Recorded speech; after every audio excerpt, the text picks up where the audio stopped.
ॐ नमः सिद्धेभ्यः। ॐ नमः सिद्धेभ्यः।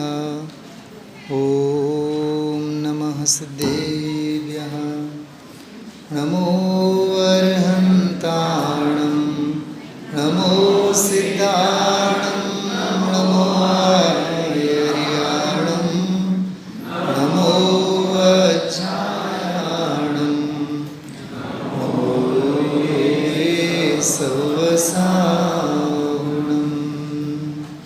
मङ्गलं भगवान् वीरो मङ्गलं गौतमो गणी मङ्गलं कुन्दकुन्दार्यो जैनधर्मोऽसुमङ्गलं सर्वमङ्गलमाङ्गल्यं सर्वकल्याणकारकं प्रधानं सर्वधर्माणां जनं जयतु शासनं। श्रीमत्परं गम्भीरशाद्वादामोघलाञ्छनं जियात्रैलोक्यनाथस्य शासनं जिनशासनं शासनं जिनशासनं। सारा जगत फल भोगतानित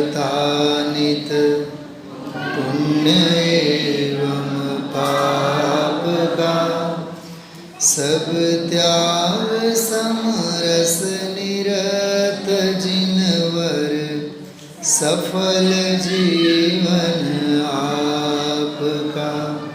संतप्त मानस शांत हो जिनके गुणों के गान में वर्तमान महान जिन विचरे हमारे ध्यान में विचरे हमारे ध्यान में।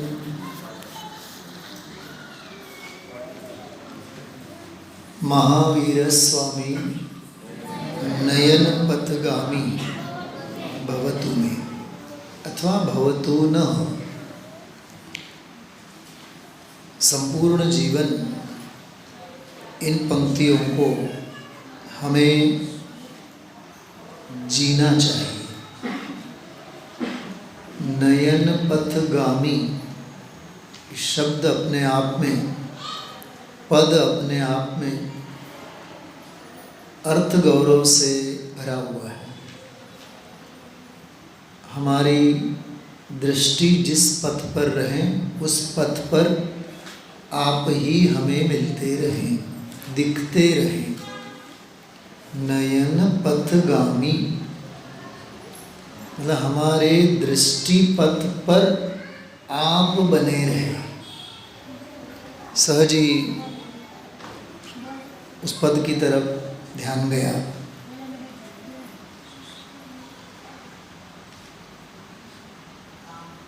मेरे मन में राम और राम के मन में आत्म है।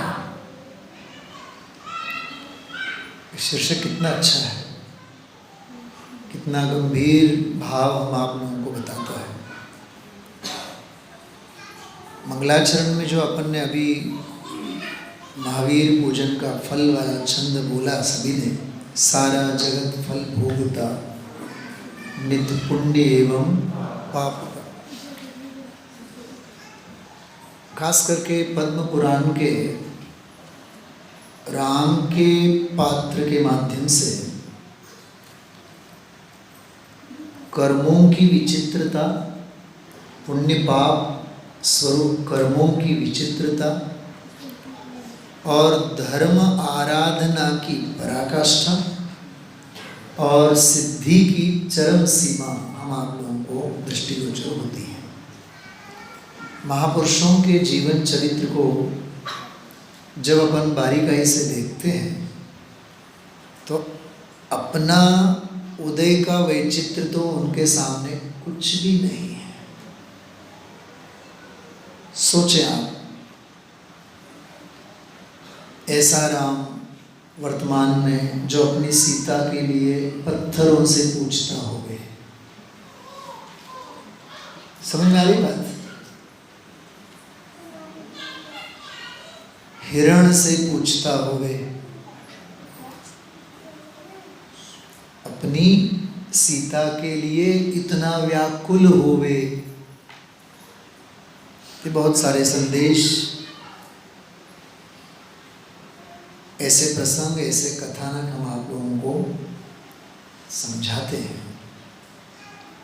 दूसरी पंक्ति में शब्द आया सब त्याग समरस। समरस सामायिक है, राजोत्तम त्याग धर्म का दिन है।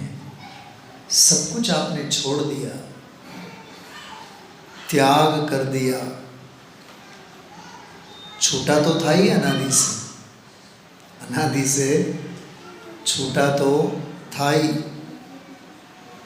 जिसको मैं निज कहता वह कहता ही है ना, है नहीं ना।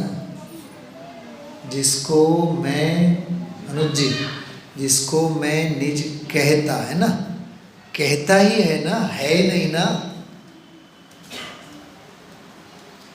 और छोड़ मुझे चल देता है वाली बात कहाँ है? वो छूटा ही है। छोड़ मुझे चल देता है, वो छूटा ही है। लेकिन तू समझ रहा है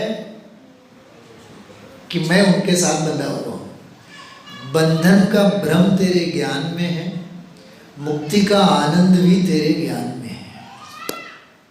इसको कहते हैं मोक्ष होता नहीं है, मोक्ष समझ में आता है। क्या कहा? मुक्ति होती नहीं है, मुक्ति तो समझ में आती है। मोक्ष थतो નથી, मोक्ष तो समझाय छे। गुजराती में उसका मूल वाक्य है, याद रखने जैसी बात है। सारा जगत, सारी जगत की कथा कही, फल भोगता। किसका फल भोगता है? या तो पाप का या तो पुण्य का, लेकिन फल भोगने में लगा हुआ है। सच्ची अफल दृष्टि तो ज्ञानियों की है। ध्यान से सुनना, कौन सी दृष्टि कही मैंने? सफल नहीं कही, अफल। और अफल दृष्टि ही सफल दृष्टि है। अफल दृष्टि ही सफल दृष्टि है। जैसे बुजुर्ग होते हैं घर में, आकाश जी, पिताजी, आप जब भी बाहर से आएंगे, ऑफिस से आएंगे, तो पिताजी से पूछेंगे पप्पा क्या चाहिए आपको? दिन भर में 10 बार आप पूछेंगे, 10 बार उनका जवाब एक ही होता है, मुझे कुछ भी नहीं चाहिए। 11वीं बार तो वो चिल्ला करके भी बोल सकते हैं, अब तुम पूछना बंद करो, मुझे कुछ चाहिए, अब ये भी नहीं चाहिए। समझ में आई बात? इसको अपन थोड़ी स्तुति जैसे बच्चों को समझ में आए उस भाषा में कहें तो, बच्चे आजकल के बहुत गहरी पढ़ाई करते हैं, कंपटीशन का युग है। तो स्टडी रूम में बच्चा बैठा है, पढ़ाई कर रहा है, सीए की तैयारी कर रहा है, इंजीनियरिंग की तैयारी कर रहा है, आईएएस की तैयारी कर रहा है। और आजकल माँ बेटे अथवा पिता पुत्री के बीच में भी इतना अंतर बढ़ गया है, बाप को भी पूछना पड़ता है, मे आई कम इन सन? क्या मैं अंदर आ सकता हूँ? 2 बार 3 बार वो पिताजी पूछेंगे, माँ भी पूछेगी। फिर जब तीसरी चौथी बार जाना हो ना स्टडी रूम में, तो उनको ये बोलना पड़ता है, मे आई हेल्प यू? क्या मैं तुम्हें मदद कर सकता हूँ? तो मालूम बच्चा क्या बोलता है? Please don't disturb me. माँ ने पूछा था, मे आई हेल्प यू, क्या मैं तुम्हें मदद कर सकती हूँ? बच्चे ने क्या बोला था? समझ में आ रहा है कुछ आपको? अरे मदद करना ये भी तो अंतराय है। मदद करना, सहायता करना, करने की बात भी करना, ये भी उसके अध्ययन में, उसकी पढ़ाई में क्या है? ये अंतराय है। सब त्याग समरस। संजय जी, मुझे वरिष्ठ उपाध्याय के समय में डायरी में लिखी हुई एक 2-3 पंक्तियां याद आ रही थी जब बच्चे यहाँ नाटक कर रहे थे।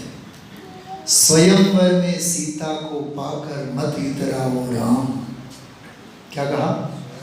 स्वयंवर में सीता को पाकर के मत इतराओ राम, कल 14 वर्ष का वनवास भी पाओगे तुम। बात समझ में आ रही है? एक तरफ संयोग की लालिमा है, दूसरी तरफ वियोग की कालिमा है, बीच में रामचंद्र जी हैं। और पुण्य के उदय में हर्षित होंगे या पाप के उदय में विषाद मनाएंगे? बताओ।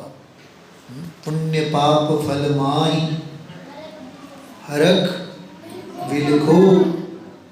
बात समझ में आ रही है? ये दौलत राम जी की जो पंक्तियां हैं ना, एक ज्ञानियों के हृदय, ज्ञानियों की तत्व की जो सूझ है, वो सूझ ही स्वर बन करके शास्त्रों में आती है, और कुछ नहीं है। शास्त्रों में ज्ञानियों के हृदय के अलावा और है ही नहीं कुछ। तो सब त्याग समरस, त्याग वाली बात, उसके ऊपर मैं आपको विशेष आमंत्रित कर रहा हूँ। सोचें आप, सब त्याग समरस, निरत जिनवर सफल जीवन आपका। इसलिए तो अपन कहते हैं संतप्त मानस, शांत हो जिनके गुणों के ज्ञान, वे वर्धमान। और एक दूसरी बात, हमारे सारे शास्त्रीय विद्वान, हमारे वर्ग मित्र भी बैठे हैं। परीक्षा के बाद अति चाव से पढ़ा जाने वाला कोई न्याय का ग्रंथ है तो प्रमेय रत्नमाला है। न्याय दीपिका तो है ही, आलाप पद्धति भी है, लेकिन प्रमेय रत्नमाला सॉलिड शास्त्र है। जो प्रमेय रत्नमाला पढ़ना सीख गया, उसको प्रमेय कमल मार्तंड तो यूं समझ में आ जाए, इतना सुंदर है। जैसे प्रवचन सार समझना हो तो पंचास्तिकाय समझ में आ जाए तो प्रवचन सार तो यूं ही समझना। मैं दृष्टांत, सिद्धांत का ही दृष्टांत दे रहा हूं। ख्याल में आई बात? क्या कह रहा था संजय जी? प्रमेय रत्नमाला। प्रमेय रत्नमाला में वर्धमान शब्द का बहुत गजब का अर्थ किया है। मैं अभी वो उसकी गहराई में नहीं उतरूंगा, लेकिन वहां देखो, वे वर्धमान महान जिन विचरे हमारे, लिखा ना, महावीर नहीं लिखा, वीर नहीं लिखा, सन्मति भी नहीं लिखा, अतिवीर भी नहीं लिखा, महावीर वर्धमान क्यों लिखा? शांति कुमार जी, हाँ, बात समझ में आ रही है? वर्धमान शब्द जो है ना, वो कोई व्यक्ति के लिए नहीं है, वो व्यक्तिवाचक नहीं है। वर्धमान शब्द भाववाचक शब्द है। संस्कृत व्याकरण की अपेक्षा से जब अपन उसका पोस्टमार्टम करते हैं, उसकी गहराई में जब उतरते हैं, तो पता चलता है कि ओहो, मुझे तो इन बातों की खबर नहीं थी। व्याकरण की भाषा में उसको कहते हैं शानच प्रत्यय लगा है, उसको, उसने शब्द जो बना है ना वर्धमान, शानच प्रत्यय, ये हमेशा वर्तमान, वर्तती, एट प्रेजेंट कंटिन्यूअस टेंस के लिए होता है। गुलाब चंद जी भाई साहब, वर्धमान देखो, एक होता है ऐसा, बराबर, ग्राफ एक ऐसा, और एक ग्राफ होता है ऐसा। इसमें और इसमें क्या फर्क है? ये पतन है और ये उत्थान है। तो जिनकी रत्नत्रय रूप अनंत चतुष्टय की लक्ष्मी नित्य वृद्धिंगत है ऐसे वे वर्धमान स्वामी। ऐसा प्रमेय रत्नमाला की टीका में लिया। तो मैं आपको एक बात पूछता हूँ इसी संदर्भ में, आज अपना आराधना का 8वां दिन है, बस कल आकिंचन है, परसों ब्रह्मचर्य, उत्तम क्षमा, उसके बाद तो उत्तम क्षमा। तो ये अपन त्याग तक आप पहुंचे हैं, परिणति में वृद्धि कितनी हुई, तपोवृद्धि कितनी हुई, संयम की भावना कितनी दृढ़ हुई, सत्य कितना समझ में आया, शुचिता कितनी प्रकट हुई, सरलता, मृदुता और क्षमा भाव कितने प्रकट हुए। अपने हृदय को प्रश्न पूछो, रिवर्स नहीं बोला है अपन। क्षमा, मार्दव, आर्जव, शौच, सत्य, संयम, तप, त्याग। आज त्याग का दिन है। आज ही क्या, बल्कि आराधना के औपचारिक कथन की अपेक्षा। भाषा और भाव समझ में आ रहे होंगे आप लोगों को। हाँ, छंद अपन पढ़ते हैं, 1-2 मिनट ही केवल इसकी चर्चा करेंगे। हम आप लोग त्याग धर्म की थोड़ी गंभीर चर्चा लगभग 30 पॉइंट के आधार से नहीं करूँगा यहाँ अभी, भले वो 10 मिनट में हो जाए या 20 मिनट में हो जाए, लेकिन करूँगा मैं पूरे 30 विषय बिंदुओं की, क्योंकि बड़ी मेहनत से और तसल्ली से उसकी पूरी पूर्व तैयारी कर रखी है। सभा के हिसाब से भी, अपने आनंद के लिए भी, ख्याल में भी आना चाहिए अपने को। दान 4 प्रकार, 4 संग को दीजिए, धन बिजली नर बगला हो लीजिए, उत्तम त्याग कयो जग सारा, औषध शास्त्र अभय आहारा, निचराग देश निर्वाणे, ज्ञाता दोनों दान संभारे, दोनों संभारे, रूप जल समंदर भर में परिणया, निज हाथ दीजे साथ लीजे, भय खोया बह गया, धनी साध शास्त्र भय दिवैया, त्याग राग विरोध को, निदान श्रावक साधु दोनों, यही नाहीं बोध को। बहुत सारी चर्चा हो सकती, लेकिन सामायिक का विषय भी आगे अपने को थोड़ा सा ही सही लेकिन स्पर्श करना है उसे। बहुत सांकेतिक भाषा में थोड़ी सी चर्चा अपन करते हैं। पहली पंक्ति और दूसरी पंक्ति से ही एक बात समझ में आती है, दान की भावना जरूर होनी चाहिए। धर्म है त्याग धर्म का दिन, गीत गाए जाते हैं दान के। आज तक हमारे एक मित्र का फोन आया, बोले भाई साहब आज उत्तम त्याग धर्म का दिन है। उसके बाद की 3 घंटे की पूरी फिल्म मेरे को समझ में आएगी कि क्या कहना चाहता है। बोले कि आप सभा में आप प्रेरित कीजिएगा, किसके लिए? दान के लिए। संजय जी ने बहुत बढ़िया सूचना दी थी आज सुबह, मुझे बहुत अच्छा लगा। संजय जी, हमने राजकोट में गुरुदेव श्री के जीवन चरित्र के संदर्भ में एक स्वाध्याय लिया था, एक स्पेशल स्वाध्याय, स्पेशल अमेरिका वाले मुमुक्षुओं के हिसाब से ऑनलाइन ही सब चला था कॉन्फ्रेंस में। अनुदिष्ट प्रभावना, क्या नाम?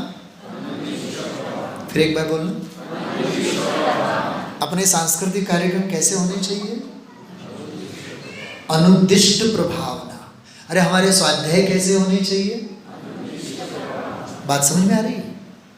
मुनिराजों का जो आहार होता है कैसा होता है? अनुद्दिष्ट होता है ना।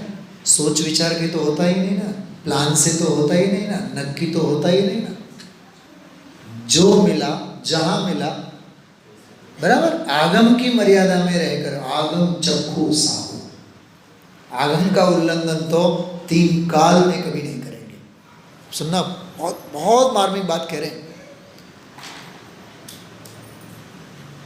अरे पूज्य गुरुदेव श्री ने 1 पैसे के लिए कभी सुवर्णपुरी सोनगढ़ में किसी से कहा नहीं, किसी सेठिया के उन्होंने क्या कहूँ मैं, मक्खन किसी को लगाया ही नहीं, बराबर। लेकिन वे ही करोड़पति सेठिया लोग अब्जों रुपयों की धन वर्षा, जहां धर्म की वर्षा हुई वहां धन की अपार वर्षा 1 पैसे के लिए कभी नहीं कहा। बोलो ये अनुद्दिष्ट प्रभावना है कि नहीं? अच्छा, यहां तक कि मंदिर बनाने के लिए उन्होंने कभी नहीं कहा। गुलाब चंद जी भाई साहब, गुरुदेव श्री ने कभी कहा ही नहीं तुम परिसर में मंदिर बनाओ। फिर भी ऐसे मंदिर खड़े हो गए जैसे साक्षात स्वर्ग में से उतरी हुई वास्तुएं हों। परमागम मंदिर, स्वाध्याय मंदिर, समोशन मंदिर, नंदीश्वर मंदिर, उसके लिए भी नहीं कहा उन्होंने कभी। जब रामजी भाई वकील साहब, जो मतलब हाईकोर्ट के टॉप मोस्ट के जज सरदार वल्लभ भाई पटेल ने रामजी भाई दोषी सुमन भाई के पिताजी, उनको दिल्ली बुलाया और दिल्ली में उनको हाईएस्ट पोस्ट देने के लिए उनके सामने प्रस्ताव रखा। बोले कि नहीं, मुझे मेरे गुरु मिल गए हैं, अब मैं कहीं नहीं जाऊंगा। और सुनना, एक बहुत प्रसंग है इसलिए कह रहा हूँ। उनके बेटे सुमन भाई बहुत बड़े ऑफिसर थे, फॉरेन मिनिस्ट्री में, यूएस में थे। साल 2 साल में कभी आना जाना। वो यहाँ आ जाए, मुंबई में बहुत बड़ा फ्लैट, तो वहाँ से फ़ोन करके इनसे कहते थे, जो भी जिस माध्यम से भी, मैं आ रहा हूँ, आप आइएगा। सोनगढ़ जा कर के स्थिर होने के बाद 14 साल, ये अभी आप लोगों ने 14 साल का वनवास देखा ना, 14 साल तक रामजी भाई सोनगढ़ से कभी बम्बई गए ही नहीं। उन्होंने कहा मुझे मेरे बाप मिल गए हैं, तुम्हें तेरे बाप से मिलना होवे तो सोनगढ़ आना। समझ में आया कुछ? मुझे मेरे बाप तो मिल गए हैं, मेरे गुरुदेव मिल गए हैं, तुम्हें यदि अपने बाप से मिलना होवे तो आना। मैं आपको केवल ये कह रहा हूँ, त्याग की भावना कैसी होती है। छूटता है तो पल भर में छूट जाता है। अभी वो सर आपके कह रहे थे ना, मैं जो सुन पा रहा था, समझ पा रहा था, जो आपने भी उदाहरण दिया था, हारिल अज्ञात कवि ने तो बहुत सुंदर कविता उसके ऊपर लिखी है। ये जो छिपकली होती है, छिपकली क्या कहते हैं आप लोग? पाल, गुजराती में उसको डेड गरुड़ी कहते हैं। तो जो पाल जो होती है ना, सीनियर पालों की एक बार मीटिंग हुई, जिसकी उम्र 80 साल, उसी से बना है पालक शब्द। मुझे पता नहीं है, व्याकरण के सब बैठे हैं। हाँ, तो सभी सीनियर सिटीजन पालों की मीटिंग हुई और नक्की किया कि भाई अब इस वीरान हवेली को अपन छोड़ करके कहीं और नया आसरा ढूंढेंगे। तो उसमें जो सीनियर मोस्ट थी, परदादी, ग्रैंड पेरेंट्स वाले, 7वीं पीढ़ी वाले जो भी, बोले कि देखो बेटा, अब चला नहीं जाता है, जरा सी कमर भी, करवट भी फेर लेते हैं तो बराबर, मतलब अपनी पीड़ा जताई उसने, वो गई नहीं। बोले कि आप एक काम करो, मीटिंग लो, प्रस्ताव आप रखो, बस मेरी तो उसमें साइन है ही, समझ लेना मेरी स्वीकृति है। मीटिंग भी हुई, सारे के सारे लौट आए, प्रस्ताव रखा कि ABCD करके XYZ, बस अपना एक निर्णय लिया है सर्वसम्मति से, अब इस वीरान हवेली को अपने को छोड़ करके जाना है। तो मालूम उसने क्या कहा? मूर्खों, इतने साल हो गए मैंने इस छत को पकड़े रखा है, मैं चला जाऊं तो इस छत का क्या होगा? तुम लोग चले जाओ, हमारा कार्यक्रम कैंसल। मैं उस पाल की बात नहीं कर रहा हूं जो अपने घरों में ऐसे पाल बैठे हुए हैं। हाँ, वो त्याग का अंकुर ही नहीं फूटता है, वो छूटता ही नहीं है, वो राग की धारा।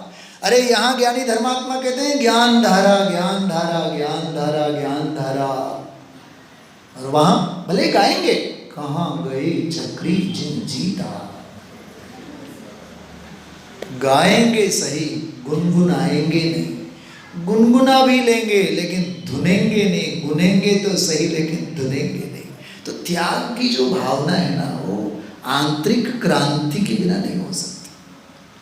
तो दान की महिमा जो इस दिन, आज के दिन की जाती है, असल में तो दान पुण्य है, त्याग धर्म है। ये अत्यंत मौलिक अंतर है इसके बीच में। 30 वाले जो पॉइंट हो मैं आपको बताऊंगा, लेकिन इन दोनों के बीच में जो अंतर है उनका स्वरूप विपर्यास,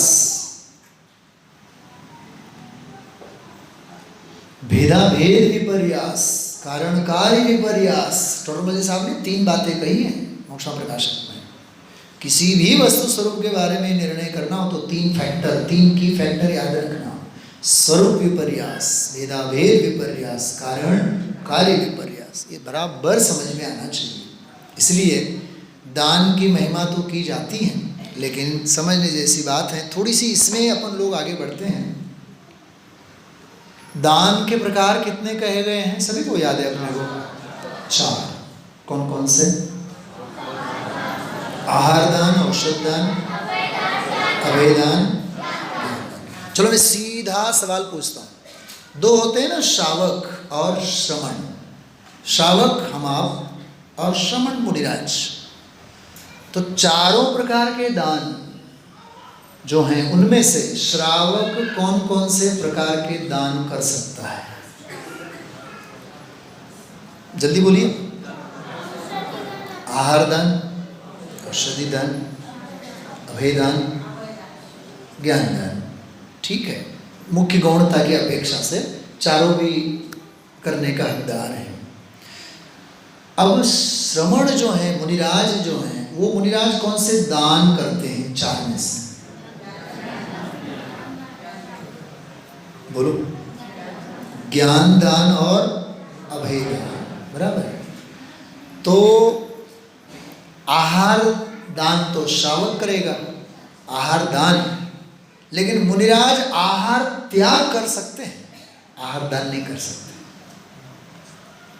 औषधि दान श्रावक कर सकता है मुनिराजों को, साधक को, लेकिन श्रमण जो हैं वे औषधि दान नहीं करेंगे। लेकिन हम जिसे औषधि कहते हैं ना, उस औषधि की बात नहीं कर रहा हूं मैं। परमामृत जिनागम के जो वचन है, जिन वयण मोसणमियम, अष्टपाहुड़ में, सूत्र पाहुड़ में लिखा है, जिन वयण मोसणम, ये जिन वचन तो परम औषधि है। ऐसा औषधि दान तो मुनिराज ही कर सकते हैं। हम जिस सीसी वाली अथवा टैबलेट वाली दवा, और जो भी अपन कह सकते हैं, शुद्ध अशुद्ध वाली बात अलग है, लेकिन हम जिसे औषधि दान के समझ रहे हैं, उस औषधि दान की बात मैं नहीं कर रहा हूँ। भाव के अभाव होने के लिए जो अध्यात्म की औषधि है, उस औषध का दान श्रावकों के लिए कौन करते हैं? श्रमण करते हैं, मुनिराज करते हैं। तो थोड़ा सा इसके बारे में भी आप लोग सोचिएगा। बाकी इसमें एक उदाहरण दिया है, दोनों संभारे कूप जल सम, दर्व घर में परिधि। कूप जल वाला क्या मामला है? कुआं होता है, उसमें जल भरा हुआ होता है, बराबर। आप जितना भी उसमें से निकालो उतना कुआं फिर भरता ही चला जाता है। सुनना ध्यान से, वो भरता ही चला जाता है।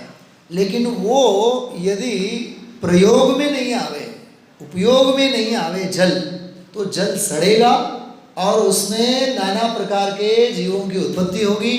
मतलब जो संग्रहित हैं, जो संचय किया हुआ जो जल, कुएं का भी जल क्यों ना हो, लेकिन वो गंदगी से भर जाएगा। उस कुएं के जल का उदाहरण दिया है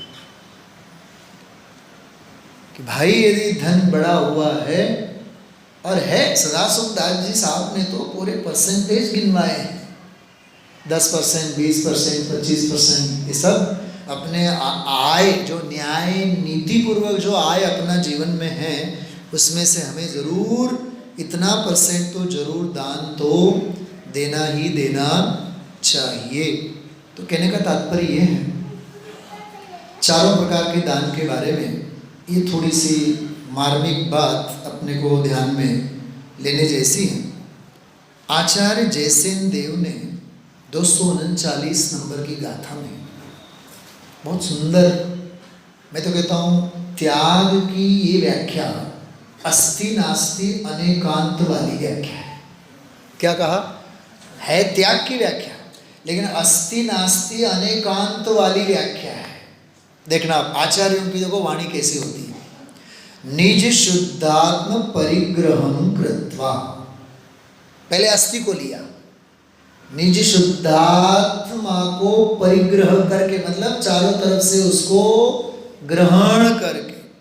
भाषा समझ में आ रही है? निज शुद्धात्म परिग्रहम कृत्वा बाह्य आभ्यंतर परिग्रह निवृत्ति त्याग। सरल है आगे का। तो अपने शुद्धात्म स्वभाव भाव को चारों तरफ से ग्रहण कर लिया, यह अस्थि। और बाह्य और अभ्यंतर, अब देखो दोनों परिग्रहों को लिया उसमें, बाह्य और अभ्यंतर। बाह्य परिग्रह कितने प्रकार के? 10। बड़े लोग नहीं बोलेंगे, आप लोग कितने प्रकार के? 10। धन धान्य दासी दास, है ना, सूत्र याद करो। और हाँ, क्षेत्र, बराबर। और अंतरंग परिग्रह में 14 प्रकार में। अंतरंग परिग्रह में सबसे पहला वाला परिग्रह कौन सा? सबसे बड़ा पाप भी, अब यहाँ परिग्रह में भी उसी को रखा। क्यों उसको परिग्रह में रखा होगा? सोचो आप। गुलाब चंद जी भाई साहब, भावभाषण में लेने जैसी बात है, अन्ना जी की भाषा में कहे थे कि चारों तरफ से, आकाश जी में एक शब्द बोल रहा हूँ, बहुत खतरनाक शब्द बोल रहा हूँ, चारों तरफ से ग्रहित मिथ्यात्व के अनायतनों को निमित्त बना करके यह जीव निरंतर मोह का पोषण करता है। वो मिथ्यात्व नाम का वो है परिग्रह। परितः गृह्यते इति परिग्रह। चारों तरफ से, जहां से मिले वहां से, माता पिता, घर परिवार, देव दानव। बात समझ में आ रही है? थोड़ा कहा बहुत करके समझना आप लोग। चारों तरफ से ग्रहण करता है, मोह पाश में बराबर बंधा रहता है, छूटता ही नहीं है उसका। इसलिए उसको अंतरंग परिग्रह में टॉप मोस्ट में रखा हुआ है।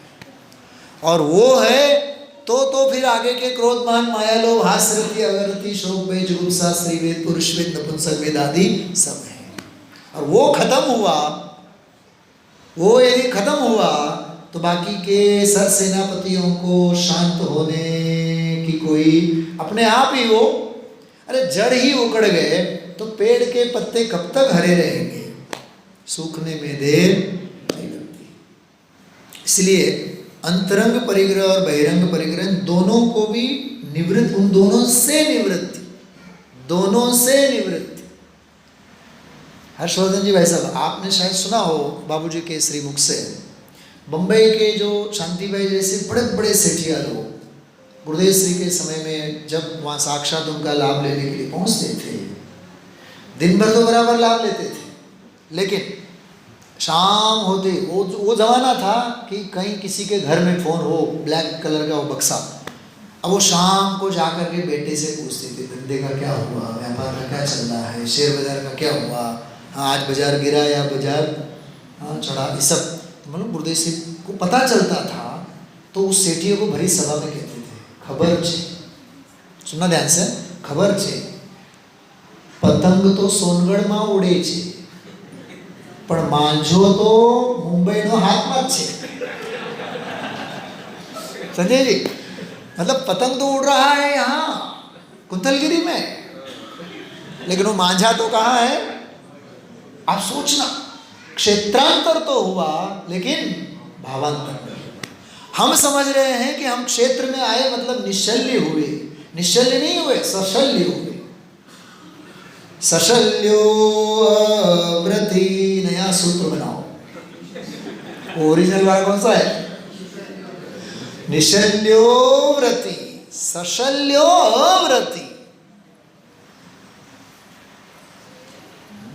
जैसे जो भी सांस्कृतिक कार्यक्रम के साथ जो जुड़े हुए होते हैं ना, समझ लो कि वो जीव बैठ करके निश्चल्य होकर के तत्व का लाभ ले रहा है ना, उस जैसा भाग्यशाली कोई नहीं है। लेकिन वो बैठे बैठे ये अच्छा किया कि स्वाध्याय से पहले सांस्कृतिक कार्यक्रम को निपटा दिया, नहीं तो इनकी तो बन आती। पूरा स्वाध्याय भले बैठे रहेंगे लेकिन वो निरंतर धारा तो मुनि सकल व्रति, वो धारा वही चलेगी। हाँ, वो आया होगा कि नहीं, टेक्नीशियन आया होगा कि नहीं, वो मुकुट ढंग से पहना होगा कि नहीं, माला मिली होगी कि नहीं, फलाना एक्स वाई जेड दुनिया भर के संकल्प, फिर भी गाएंगे क्या, जिया कब तक। तो ये देखो, जिसके माथे भार वे डूबे मझधार में, हम तो हो गए पार झोंक भाड़ को। भाड़ को हमने भाड़ में भेज दिया, जो गुरुदेव दादा कहानी सुनाया करते थे। सच बताऊं एक बात, बहन आप ध्यान से सुनना, स्वाध्याय उसे कहते हैं जिससे निर्भर हुआ जाता है। निशिकांत जी, आप जिंदगी भर ही करते रहेंगे लेकिन भार यदि माथे से नहीं उतरता है तो स्वाध्याय बिल्कुल जीरो है। स्वाध्याय उसी को कहते हैं निर्भर निर्भर निर्भर। अनुज जी, समझ में आ रही बात? बहुत चित्त शांत होना चाहिए, परिणाम शांत होने चाहिए, सारे संकल्प विकल्प मर जाने चाहिए, मन पंछी मर जाए जब निज आत्म अनुभव। निर्भर हो, शांत हो, इसलिए निज शुद्धात्म परिग्रहम कृत्वा लिखा, अपने आत्म स्वभाव को ग्रहण किया अस्ति, और फिर बाकी का तो अपने आप भूमिका के अनुसार वो तो छूटना ही है, वहाँ से तो उसकी निवृत्ति तो होनी ही है। ये वाली एक बात। आगे आचार्य कुंद कुंद की 12 भावनाएं हैं, द्वादशानुप्रेक्षा, उसमें बहुत बढ़िया बात आती है, ये बहुत सुंदर बात है। जिनेंद्र भगवान ने कहा है कि जीव संपूर्ण पर द्रव्यों से मोह छोड़कर संसार देह और भोगों से उदासीन रूप परिणाम रखता है, उसको त्याग धर्म कहते हैं। देखो 12 भावनाओं में त्याग धर्म की व्याख्या लिखी हुई है। कहने का तात्पर्य यह है, संसार शरीर और भोग, और जो भी आप लोग जो भी बुजुर्ग हैं अभ्यासु हैं, कार्तिकेयानुप्रेक्षा का स्वाध्याय किसी ने किया हो, समग्र कार्तिकेयानुप्रेक्षा में आपको सर्वत्र 3 शब्द विशेष मिलेंगे, संसार शरीर और भोग। इन तीनों से विरक्तता, तीनों से उदासीनता जिसकी परिणति में हो गई, कहे विचक्षण पुरुष सदा मैं एक हूँ, अपनो रस सो भर्यो अनादि टेक हूँ, मोह कर्म मम नाही नाही भ्रम कूप है, शुद्ध चेतना सिंधु हमारो रूप है। ऐसी परिणति हो, निर्वेग भावना, ऐसी संवेग भावना, सबसे छूटने की भावना। क्या कहा? सबसे छूटने की भावना, हरेक से चोटने की भावना नहीं। बुंदेलखंडी भाषा में बात समझ आ रही? चोटो मत छूटो। क्या कहा? चोटो मत छूटो। छूटना पात्रता है, चोटे रहना ये अपात्रता के लक्षण है। त्याग धर्म हम आप लोगों को सिखाता है। छूटो, सबसे छूटो, संयोगों से छूटो। राजवार्तिक में भी यही बात इसमें आई है, बहुत सुंदर इसमें बात ली है। अब वो एक पते की बात करते हैं। त्याग त्याग त्याग की अपन महिमा कर रहे हैं ना। 34वीं गाथा समय सार जी में आचार्य कुलकुल देव कहते हैं, भाई प्राणम पच्चखाणम, ज्ञान ही प्रत्याख्यान है। बहुत लंबी अपन बात नहीं करेंगे। प्रत्याख्यान अर्थात त्याग। तो ज्ञान ही में तो तूने ग्रहण किया था और ज्ञान में ही तो तुझे त्याग करना है। धोबी के वहां जाकर के किसी और की चादर ला करके ओढ़ के सोया हुआ है, बराबर। वो मालिक जो है वो आकर के वो चादर खींचेगा, उसमें से लिखा हुआ है, वो खींच रहा है चादर, बराबर। मेरी चादर मुझे दो, ये तुम्हारी चादर नहीं है, मेरी है, देखो इसके ऊपर लिखा हुआ है सब, बराबर। अब वो खींच रहा है, उसमें लिखा नग्नी कृत्य, ऐसा लिखा, नंगा कर देता है उसको। वो जो ओढ़ करके सो रहा है उसके चादर खींच लेता है उसके ऊपर से। अरे आयुष कर्म भी, आयु कर्म भी ऐसे ही अपनी चादर खींच लेती है। पूरा रूपक है बहुत जोरदार। लेकिन जिस समय उसे पता चला, अरे यह चादर तो मेरी नहीं है, कितनी देर लगेगी बताओ। एक बहुत खतरनाक उदाहरण आता है। माता बहनें बैठी हैं, लेकिन बहुत गौरव के साथ आचार्य ने लिखा है, इसलिए मैं वो उदाहरण यहाँ सामने शालीनता के साथ प्रस्तुत करता हूँ, ध्यान से सुनिएगा। राजवार्तिक में अकलंक देव ने उदाहरण दिया, बहुत संक्षिप्त में कह रहा हूँ, बहुत ध्यान से सुनना। माता व्यभिचारिणी, बेटा भी व्यभिचारी, दोनों ने अपने प्रिय पात्रों को स्मशान में मिलने के लिए बुलाया। एक तरफ से माँ अंदर प्रविष्ट हो रही है, दूसरी तरफ से बेटा प्रविष्ट हो रहा है। और उस दिन उन दोनों का ऐसा सौभाग्य, महाभाग्य, उनके आमंत्रित जो प्रिय पात्र थे वे वहाँ पधारे ही नहीं थे।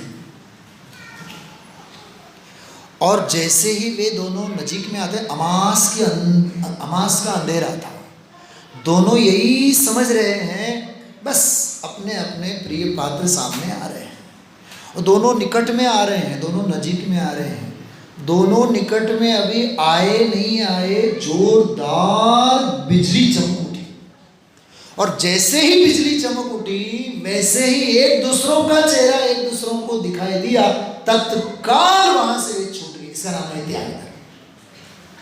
ऐसा त्याग का बल होता है। कुछ समझ में आया आप लोगों को? राजवार्तिक पढ़िए, स्वाध्याय करना चाहिए, बहुत गहन स्वाध्याय करना चाहिए, पी जाना चाहिए बिल्कुल आगम अध्यात्म शास्त्रों को। तो मैं तो कई बार कहता हूँ गुलाब चंद जी, बाजार में कोई ऐसी हैंड मिक्सी होवे ना तो मुझे मिल जाए तो मैं तो माला माल हो जाऊँ, कि परमागमों का चूर्ण बना बना करके, जूस बना बना करके सारे के सारे शास्त्र पी जाए अपन। जिन वाणी जिनकी वाणी है अपमान न करना, जिन वाणी को जिन देव से कमती न समझना, अनुभव के रसा स्वाद से लेखार भव्यो, जिन वाणी को रखना है भव्यो संभाल के, हम लाए हैं देह से तत्वों के ज्ञान को, जिन वाणी को रखना है। तेरा वैभव अमर रहे माँ, हम दिन चार रहे न रहे। ऐसा अंदर में अपने को तत्व के प्रति, तो इसमें ज्ञान में ही ग्रहण और ज्ञान में ही त्याग, धोबी के उदाहरण के माध्यम से इसमें बहुत सुंदर सुंदर बातें इसमें लिखी हैं। चलिए आगे अपन बढ़ते हैं। अब जिस विषय को मुझे बहुत तहे दिल से प्रतीक्षा है। बात करते हैं। देखिए, पद्मनंदी पंचमशिका का स्वाध्याय किसी ने किया है, हाथ खड़ा करेंगे। चलो, एक हाथ तो है, एक भला सो सब भला। चलिए, वहाँ निर्मल जी भी हाथ खड़ा कर रहे हैं, हमारे शांति कुमार जी ने कर रहे हैं। तो अगली बार आप जब तक मुझे नहीं कहेंगे कि हमने पद्मनंदी पंचमशिका का स्वाध्याय किया, तब तक हम घर नहीं आएंगे। समझाई छे? हाँ, स्वाध्याय का नियम लेना चाहिए, बहुत स्वाध्याय करना चाहिए। अच्छा, एक होता है दान तीर्थ, एक होता है ज्ञान तीर्थ। क्या कहा? टोडरमस स्मारक के लिए नाम में शब्द है ना, क्या है? कहाँ से लिया है वो शब्द? पद्मनंदी पंचमशिका में। ज्ञान तीर्थ का प्रवर्तन, तीर्थ प्रवर्तन करने वाले तो आदिनाथ, उनको हमारा वंदन है। लेकिन उनको मुनि दशा में, याद करो किसकी बात चल रही है, मुनि दशा में इक्षु रस का आहार देने वाले कौन? राजा श्रेयांस। वहां आचार्य लिख रहे हैं, मूल में लिखा है, आचार्य लिख रहे हैं, अरे ऐसे दान तीर्थ के प्रवर्तन करने वाले राजा श्रेयांस को भी हम वंदन करते हैं। एक श्लोक नहीं, 4-4, 5-5 श्लोक लिखे हैं। धर्म तीर्थ का प्रवर्तन करने वाले, ज्ञान तीर्थ का प्रवर्तन करने वाले और दान तीर्थ का प्रवर्तन करने वाले, दोनों को हम वंदन करते हैं। देखो त्याग की कितनी महिमा। और गजब की बात यह है, धर्म तीर्थ तो बाद में चला। बोलो आगे आप लोग।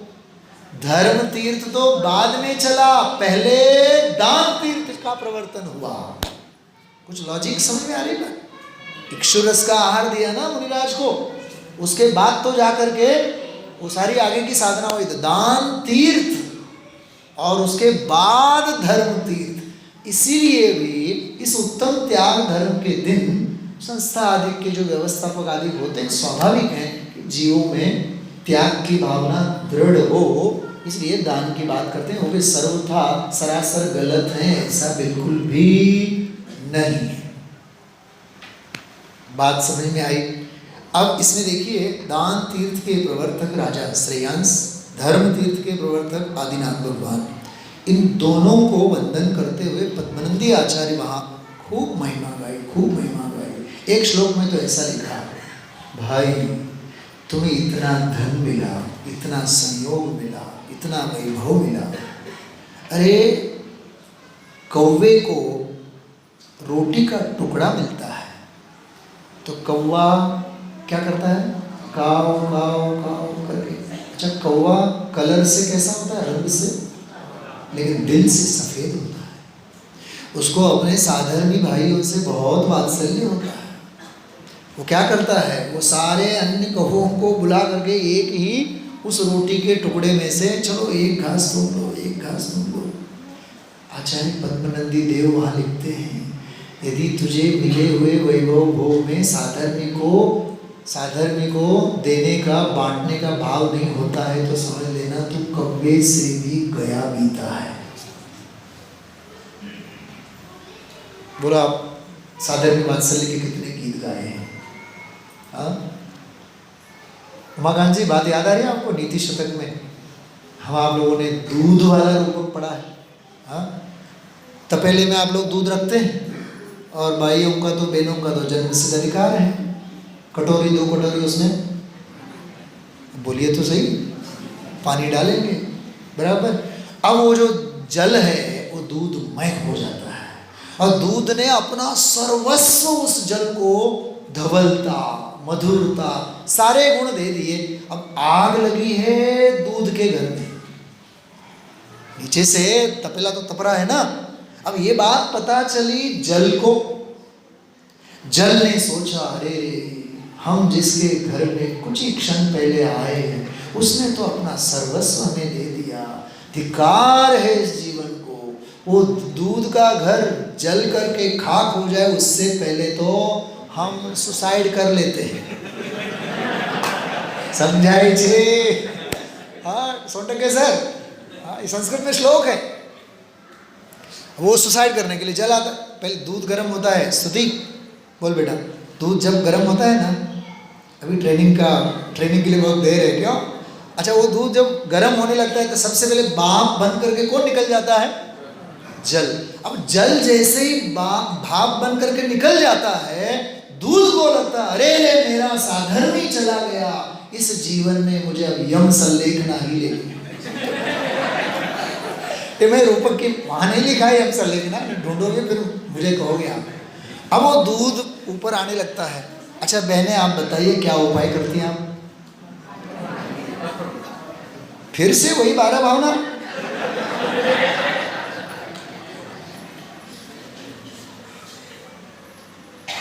कम समझदार होते हैं फूंक मारते हैं, ज्यादा समझदार होते हैं वो, और वो भी ऐसे अमृत स्नान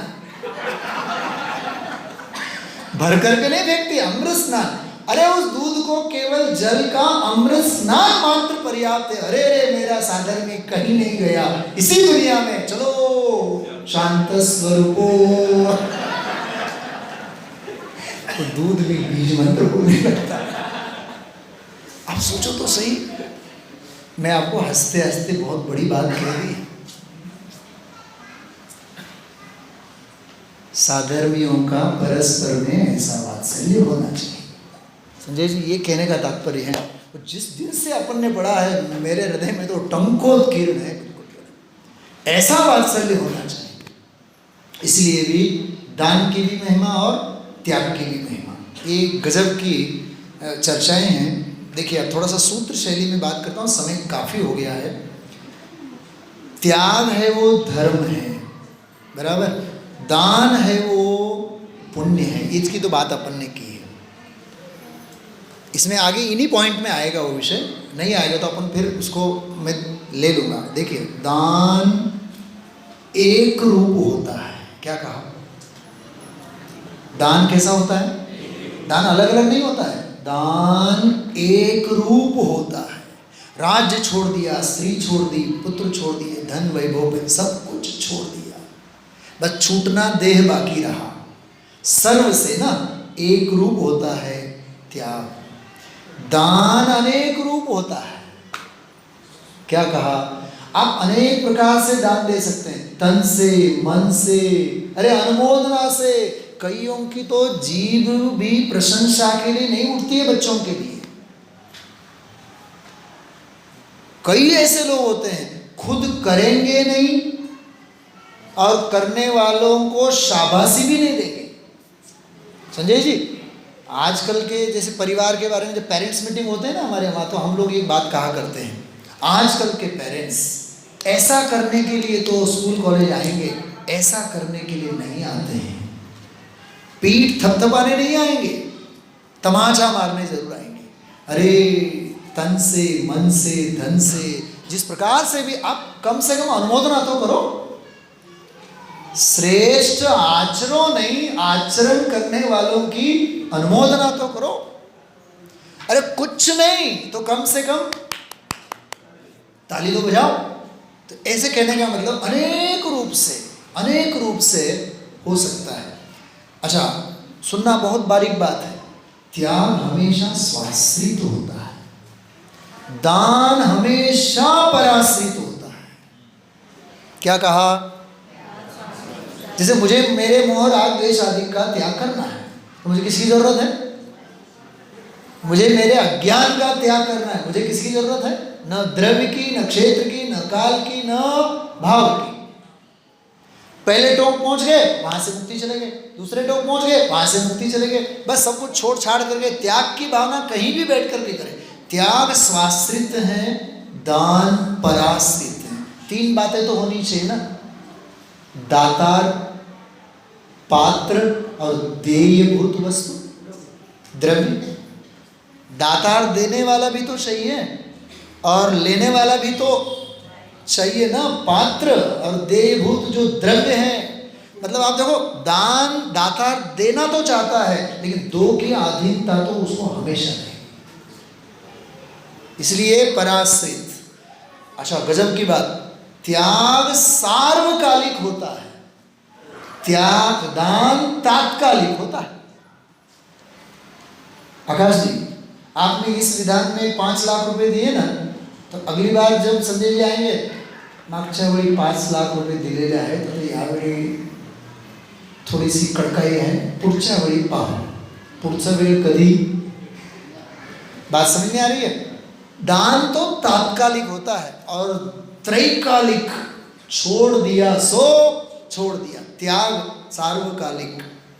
और वो वाला पॉइंट जो लिया ना, स्वाश्रित और पराश्रित, सेम ऐसा है, स्वभावाश्रित होता है, स्वभावाश्रित, थोड़ा सा इसमें संधि अलग करके लिखा है, स्वभाव, अपने भाव, उसके आश्रित त्याग होता है, लेकिन दान हमेशा पर भावाश्रित। अभी संजय जी हमने एक स्टोरी पढ़ाई राजा भोज की, तो राजा भोज की कहानी में एक ऐसी सुंदर चुटकुला टाइप का बहुत सुंदर स्टोरी है। एक युवान आता है उनके पास। अब वो राजा भोज को अपनी विद्वत्ता का भी थोड़ा सा गुरूर तो था ही, जो भी होगा नहीं होगा। अब उसको देख करके बोले कि तुम कौन हो, तुम कौन हो? तो उसने भी थोड़ा सा स्टाइल में जवाब दिया, मैं घट पंडित हूँ। क्या कहा? समझ में आ रहा है आप लोगों को? घट पंडित, घड़ा। तो जैसे मुझे कूट कूट करके मेरे में पंडिताई भरी है, ऐसा मैं कौन हूँ? घट पंडित। जैसे घड़े में जल भरा रहता है। तो राजा भोज को तो बड़ा गुस्सा है, वो अपने आप को महापंडित समझता था। तो राजा भोज ने कहा, अच्छा तुम घट पंडित हो तो हम तुम्हारे लिए मुदगर हैं, हथौड़ा है हम तो, क्योंकि हथौड़ा एक पड़े तो सारा का सारा जो घड़ा है वो फूट जाए। ओहो, तुम अब जब मुदगर हो तो वो युवान बोलता है, तो हम अग्नि हैं। हम कौन हैं? अग्नि हैं, मतलब तुम्हें भी तपा करके हम गला देंगे, बराबर। तो राजा भोज बोलता है, अच्छा तुम अग्नि हो, हम जल हैं। ऐसे लंबी चर्चा चलती है, 15-20 ऐसे पॉइंट्स आए। अंत में जाकर के मालूम उसने, राजा भोज ने कहा, उसने सामने से पहले कहा कि हम तो साधु हैं। युवान ने कहा हम कौन हैं? सन्यासी, साधु हैं। तो बस उतनी बात समझ करके राजा भोज बोला, अच्छा तुम साधु हो, सन्यासी हो, तो हम तुम्हारे लिए दातार हैं। कौन है? दातार हैं। तो मालूम उसने क्या जवाब दिया? अच्छा तुम दातार हो तो हम संतुष्ट हैं। कहानी वहां पूरी हो जाती। कहने का मतलब ये है, साधु संतुष्ट हैं तो दातार भी चाह करके भी दे नहीं सकता है। तो ये पराधीनता वाला जो मामला है, ये बहुत मार्मिक बात है इसमें। इसलिए स्वभावाश्रित और परभावाश्रित। आगे आंतरिक प्रक्रिया है त्याग, बाहर का दिखावा नहीं है। त्याग तो आंतरिक प्रक्रिया है। हमने एकासन किया है तो कहने की आवश्यकता नहीं है, वो अंदर का आनंद है अपना। और दान तो बाहर में दुनिया को दिखने वाली प्रक्रिया है ना, माला पहनाएंगे सब दीदी। तो त्याग अंदर की प्रक्रिया है अनुज जी, दान बाह्य प्रक्रिया है। सारी समाज को पता चलती है ना दान की प्रक्रिया तो, और जो भी औपचारिकताएं भी होंगी, मान सम्मान वगैरह जो भी। त्याग, सुनिए ध्यान से जरा, त्याग स्वाधीन है, दान पराधीन है। अब सुनना, बहुत गजब का एक पॉइंट आ रहा है। त्याग जो है ना वो निरपेक्ष क्रिया है और दान सापेक्ष क्रिया है। वही पराधीनता वाली बात।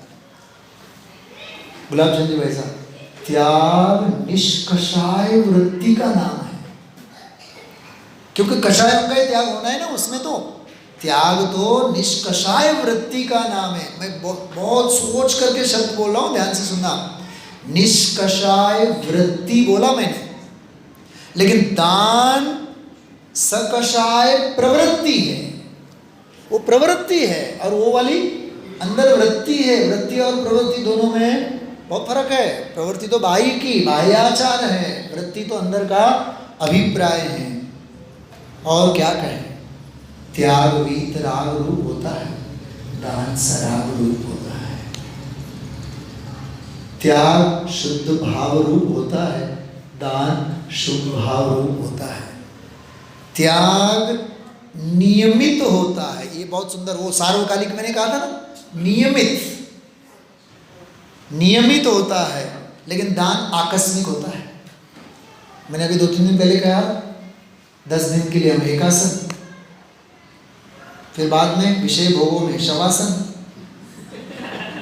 हाँ, न दिन का ख्याल न रात का ख्याल, तो वो तो आकस्मिक है। अच्छा, त्याग का संबंध अभिप्राय के साथ है, अभिप्राय परक होता है त्याग। दान जो है ना वो परिणाम परक होता है, शुभ भाव परिणाम परक। त्याग ज्ञान प्रधान होता है, तत्व ज्ञान के निर्णय पूर्वक होता है। दान क्रिया प्रधान होता है। क्या कहा? त्याग ज्ञान नहीं और क्रिया नहीं, ये वाला है इसमें टोन। ज्ञान नहीं प्रधान, वो क्रिया नहीं प्रधान। बाह्य में सक्रिय दशा में त्याग अपूर्व होता है, दान तो अनंत बार पूर्व में किया हुआ होता है। इसको बोलते हैं अपूर्वकृत पूर्वकृत, बराबर। त्याग जो है वो अनादि अनुभूत होता है, कभी भी हुआ ही नहीं अभी तक। लेकिन दान का तो अनुभव अनादिकाल से अनंत बार तो होता ही है। जब जब भी पर्याय मिली, जहाँ जो भी जैसे पुण्य के परिणाम हुए। और अंत के 2 पॉइंट हैं, बहुत उपयोग एकाग्र करके सुनना। 2 नहीं बल्कि 10-12 हैं अभी।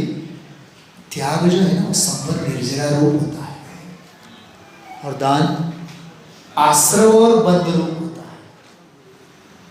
त्याग संवर निर्जरा रूप होता है, त्याग दान आश्रम और बंध रूप। चलो मैं एक पॉइंट बोलूंगा, दूसरा पॉइंट आप बोलेंगे। त्याग मुक्ति को देता है, दान मुक्ति से बचाता है, स्वर्ग आदि देता है, बराबर बंधन करता है। त्याग उपादानगत है, दान निमित्तगत है। दान से तो कृतकृत्य पद मिलता है, त्याग से कृतकृत्य पद मिलता है, दान से कृतकृत्य पद नहीं मिलता है, स्वर्ग का पद मिलता है। बात समझ में आ रही है? न्याय समझ में आ रहा है आप लोगों को? और त्याग भूतार्थ रूप होता है। दान के बारे में बोलो, हिम्मत हो तो। अभूतार्थ रूप होता है। त्याग निश्चय नयाश्रित स्वाश्रित, दान व्यवहार नयाश्रित पराश्रित। त्याग कर्म निरपेक्ष भाव है, दान कर्म सापेक्ष भाव है। और अंत में 2 पॉइंट याद रखना खास। त्याग विशुद्ध आध्यात्मिक प्रक्रिया है। कौन सी प्रक्रिया है? आध्यात्मिक प्रक्रिया है। दान आदि भौतिक प्रक्रिया है। समझे ये बात? समझ में, भाषा समझ में आ रही? आदि भौतिक, फिजिकल कहो आप, फिजिक्स कहो, जो भी कहो आप, वो तो बिल्कुल स्पिरिचुअल है, प्योर आध्यात्मिक है। और दान तो आदि भौतिक। और अंत भला सो सब भला। अंतिम पॉइंट याद रखना, त्याग श्रेयो मार्ग है, दान प्रेयो मार्ग है। श्रेय और प्रेय 2 होते हैं।